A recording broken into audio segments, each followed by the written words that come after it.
Has anyone read the Diary of a Wimpy Kid series? Because I like to read them. I'd still read them today. I buy them for someone, and I haven't read them yet. I read the ones up until like number 8. I think the one I've got is like Cabin Fever or something like that. They're one of the early ones. It talks about being in the market for a best friend, and that reminds me so much of when I was in primary school. And I've got the privilege of having had my current best friend for 15 years, so that's a long time. Right? Maybe one day that'll change, but that's the longest time I've ever had a best friend for. When I was 11 years old, in 2007, my best friend moved away, and I didn't have his phone number or anything like that, and we probably weren't going to see each other, and we just knew it was the end of everything. So we were pretty sad about that, and I went for like maybe a week or two. I don't know how long it was exactly, but I went for a while hanging out with individuals in my friends group who I actually wanted to spend time with at recess and lunch. So I was sort of working out which one I really wanted to spend time with all the time. And there wasn't really one of them that really was like the giveaway one. And it was sort of an accident that I ended up being best friends with the guy that I've been best friends with for 15 years. I was talking to my mates in class when I shouldn't have been, and I got moved. They had the chairs up, a big line of them up against, like, near one wall, and then they had other, not chairs, tables.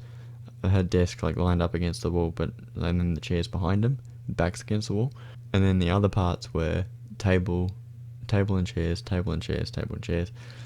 And I was in, like, the middle of one of them, and I was talking to a bunch of my mates, and then I got told off and moved to next to this guy who was he had his work, but then he was also drawing a picture, and I thought that was cool. I really liked that. Pretty much all of my best friends since year 2, since I was 8 years old. All of my best friends have been people who like drawing and like video games and like mucking around doing stuff like that. Like little introverted nerd guys. We hit it off really well. His best friend had moved as well, and so we knew each other before, kind of. It's really blurry back then. I can't remember everything, and I can't remember it in detail, and that was the day, and that was an accident. It wasn't on purpose. And I've had other friends. I had a crush who I accidentally became really good friends with just because I really liked everything that they were doing. Just like my other mate I met at uni. We were just hanging out in a group, and he's a extroverted sort of guy, and I really liked that because that's the kind of person I love hanging out with, is someone who knows a bunch of people. And through him, I met lots of different people, and it made my uni life. So there are certain people that you just connect with, and you don't be like, that person, I'm going to target that person, I'm going to be best friends with that person. It doesn't work like that. Things just happen. Making yourself known, I guess, is one of the things. Sometimes I've been in, I did a business course where someone said, oh yeah, they mentioned that they like Slipknot, and I'm like, that's cool, I want to talk to that person. So I talked to them about Slipknot. I wasn't really that interested in them apart from that. It's just those things that you do.